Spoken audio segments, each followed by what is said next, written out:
Well, hello YouTube. Good morning. Here we are. We have ourselves a start to another day. It's supposed to be a warmer day and a good day. And welcome to our vlog. So, here we go.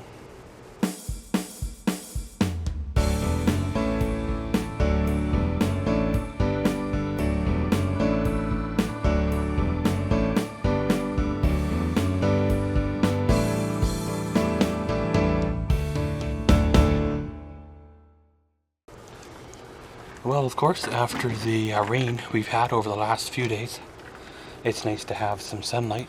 Comes on out and dries up all the rain, and then, well, everything is good. Well, apparently Canada Post is at it again. This time they're threatening a strike again, so just like they did whatever it would have been a month ago or so. They're going through it, well, all over again.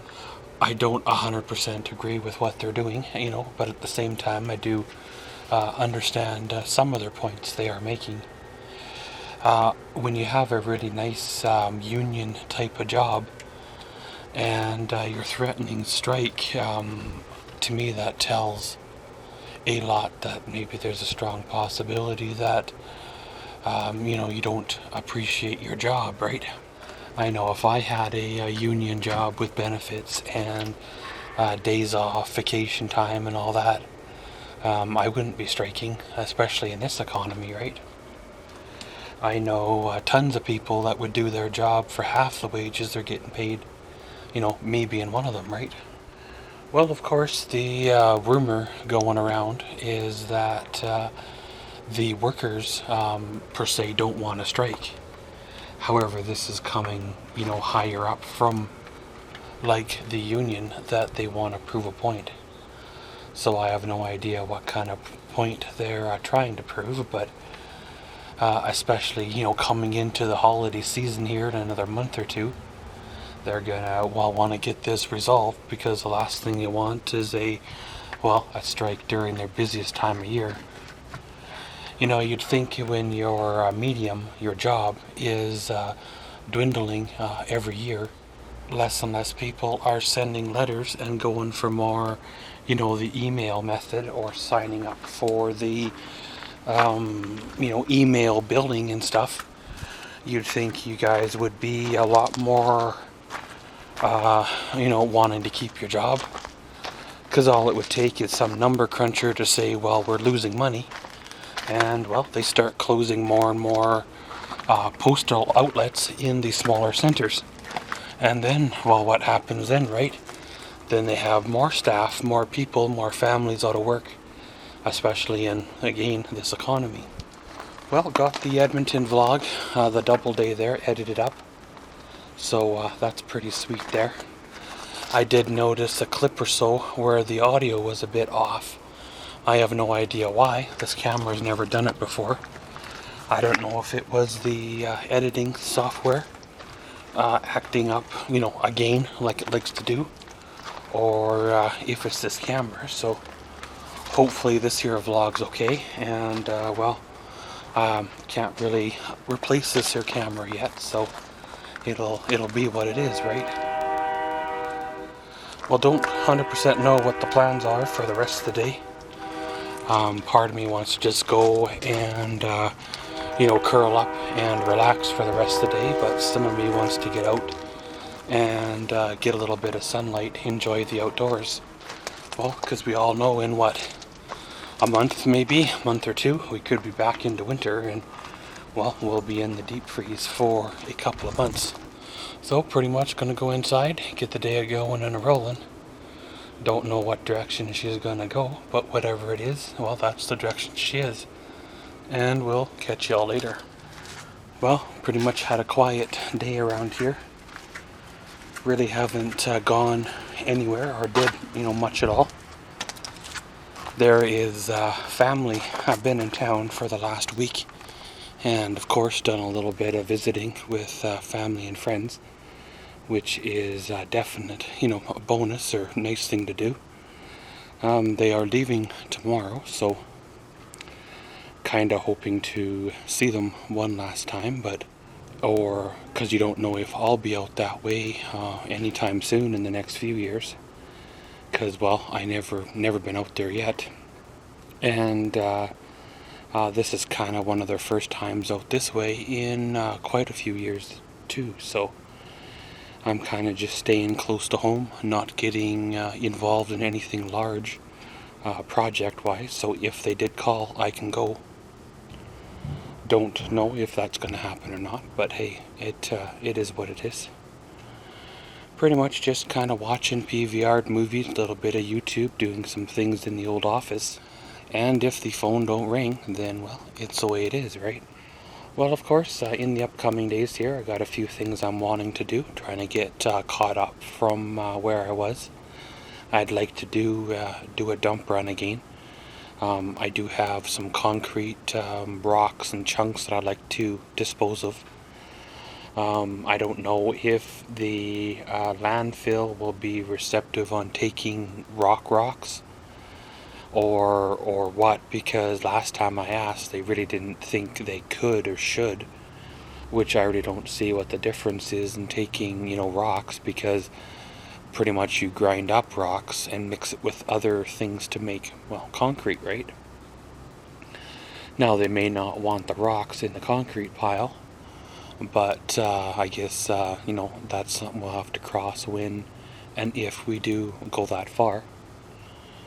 And, well, of course, I got to film more Maxwell's World videos. Got some stuff that was on the back burner over the last little bit, and some stuff I was on the fence about starting because of the hand, and got to film some endings to a couple of videos that I filmed earlier, so in the next week or so it should be, steady.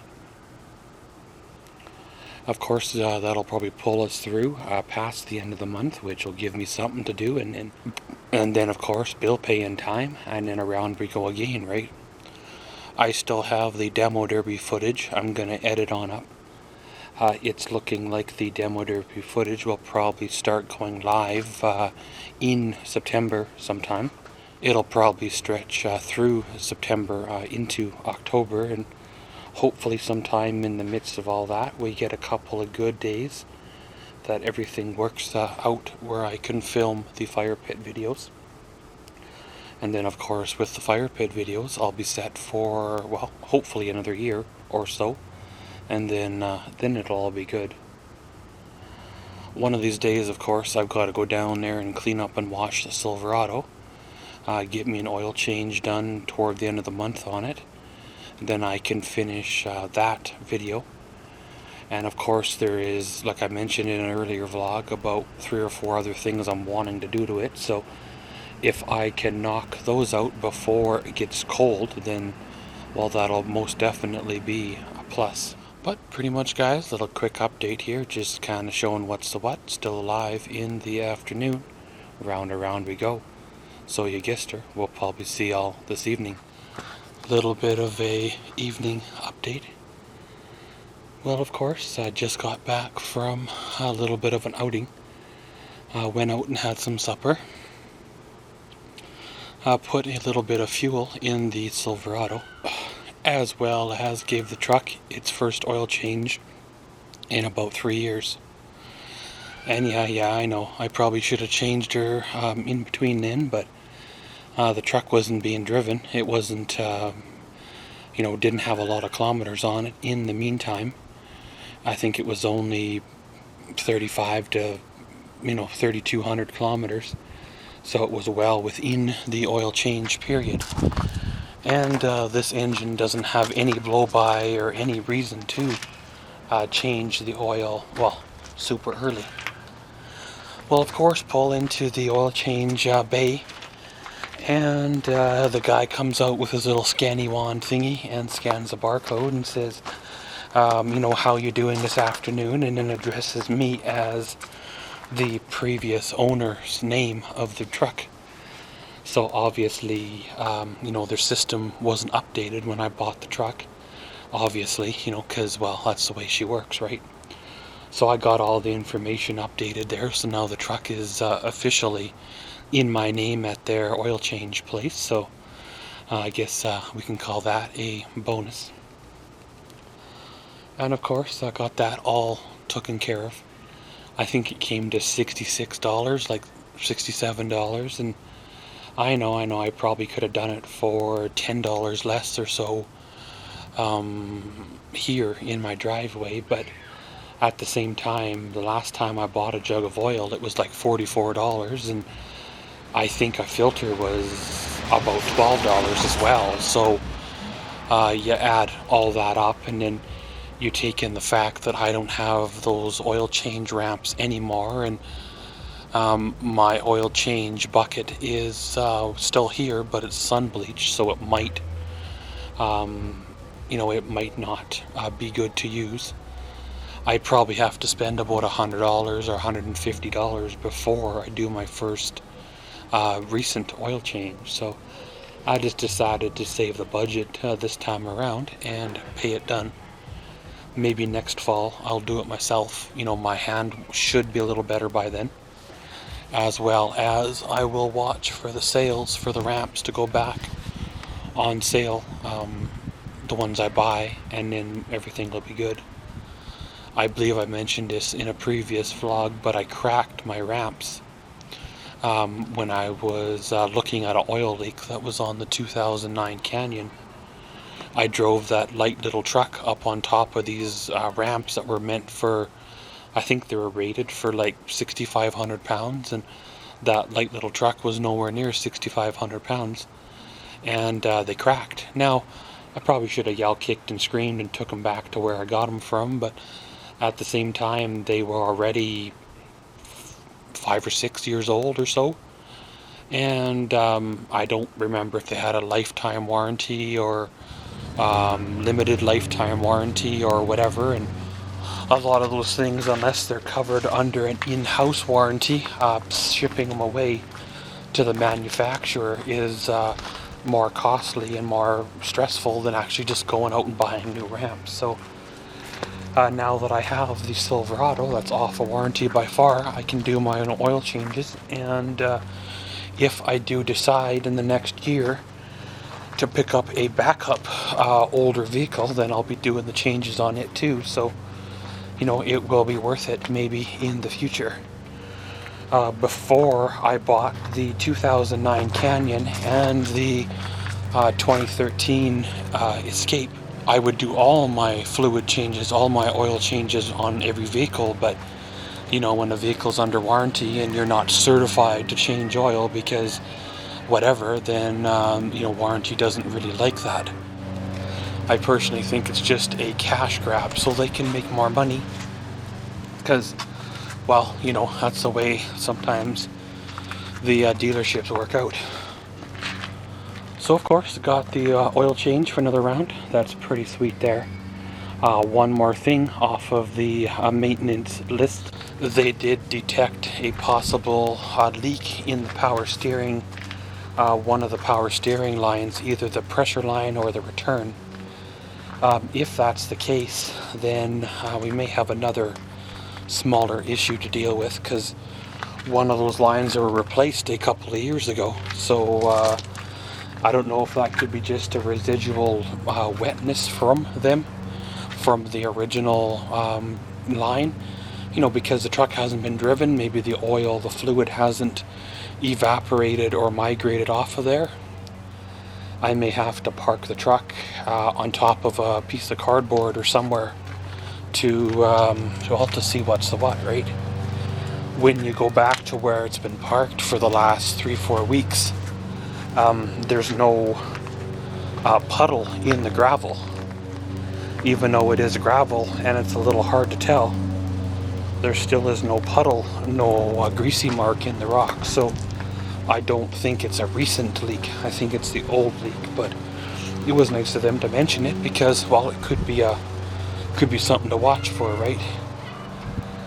But gonna go inside, turn on the old computer, kind of relax for the evening, and we'll probably see y'all later. Well, it's been a good day. It's been a bit of a busy one. Did a little bit of editing, a little bit of relaxation, and basically here we are now. wanting to do a couple more things over the next few days. And then, well, we can continue on with the momentum. It's nice to get the oil changed on the Silverado.